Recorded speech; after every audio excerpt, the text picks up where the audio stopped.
He is the most formidable man I've ever seen. 96 alcohol spirits are poured into a beer mug, and he downs it all in one gulp, without a moment's hesitation. Even lighting up a huazi is done with seamless flair, the exhaled smoke engulfing the entire bar. This man is Yujiro Hanma. As the strongest creature on earth, Yujiro may have two sons, but in his heart, he only acknowledges Baki. For Jack not only lost a pickle twice, but was even hung on a lightning rod like a scrap of food. Such reckless, pathetic behavior is undoubtedly a disgrace to the Hammer bloodline. When asked if Baki could defeat Pickle, an exhilarated Yujiro smashed the floor with one palm, then used a knife hand strike to split it clean apart. In his eyes, Baki has inherited the Hammer blood, though there is no way he will let his father down. Meanwhile, Baki's crouching in the center of the arena, eagerly awaiting Pickle's arrival. He expected Pickle to attack him instinctively, but his self-assured and foolproof plan was shattered by the arrival of a slab of T-Rex meat. It turns out, the scientist used modern biotech to perfectly replicate T-Rex meat from 200 million years ago, meaning Pickle no longer has to face the threat of starvation. Humans could now fully domesticate him with this prehistoric prey. Soon after finishing his delicious feast, Pickle lay down comfortably and drifted off to sleep. Witnessing this, Baki grew extremely anxious. If Pickle is tamed by constant feeding, he will lose his primal wild ambition. To force a confrontation, Baki did not hesitate to provoke him directly. To his surprise, just 2 light slaps were enough to instantly ignite Pickle's rage. Incensed, Pickle charged at Baki, pinning him into the corner with overwhelming force. Baki was delighted by this, realizing that even Pickle possessed a sense of pride. At the same time, this was a first in his entire life. He does not fight enemies just to capture them. With a ferocious high roundhouse kick, the strongest male in history was knocked down by Baki. Just as Pickle got up, Baki followed through with a flying kick. Then he unleashed a barrage of kicks to his face. This onslaught struck fear into Pickle before he could even flee. Baki caught him in another chokehold, nearly strangling him with overwhelming power. Fortunately, the instinct to survive awakened Pickle's feral nature. Moving faster than the eye could follow with Baki on his back, he leapt to the top of the stands and then plunged backward in a vertical dive. One would think a 30-meter drop would be enough to kill Baki, but unexpectedly, after sustaining such a massive impact, he remained standing in the arena completely unfazed. This sight left the spectators absolutely speechless. They never imagined Baki possessed such a resilient physique.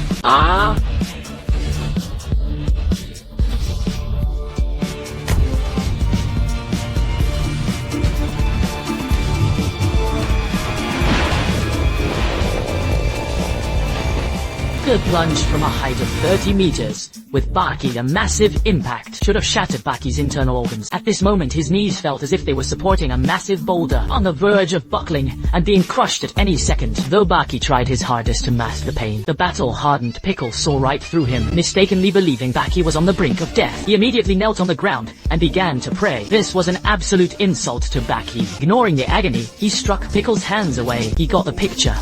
Saying that Baki could still fight, Pickle launched an attack. However, his ferocious fist only lightly grazed Baki's face. Clearly, he was using such gentle strikes to avoid breaking this rare and precious toy. This act infuriated Baki. To prove he wasn't some fragile ornament, he stepped onto the high platform once again, then plunged off without a moment's hesitation. Everyone watching was aghast. They never imagined that Baki would use such an extreme method to prove his strength to Pickle. At that moment, even Pickle was stunned by Baki's actions. But before he could even process it, Baki had already launched his assault.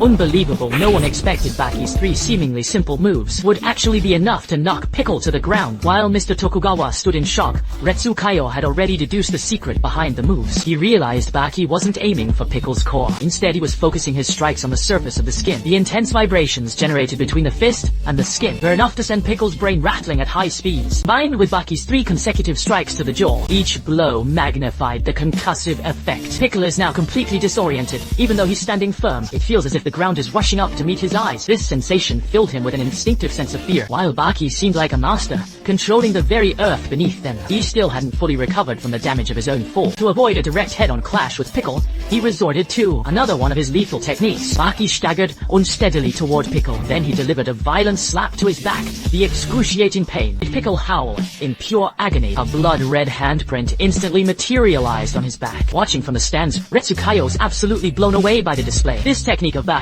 is known as bend a whip strike. By relaxing every muscle in his body, he delivers a blow with a completely limp palm that inflicts pain as if the opponent had the vulnerable skin of a newborn. Just like that, Baki, using this simple skill, forced Pickle into a defensive stance. For the first time in his long life, the primitive man was forced to defend himself. This humiliating act stung his pride. Enraged, he assumed the stance of the finishing move he used to defeat Retsukaio. Witnessing this, Baki also began to shift his form.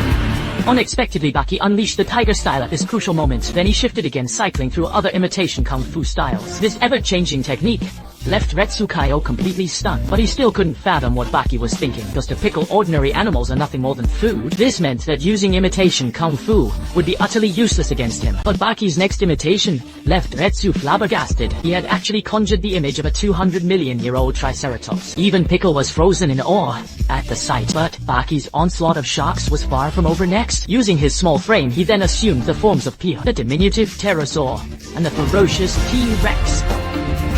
I can make it tangible if I visualize it. 那就慢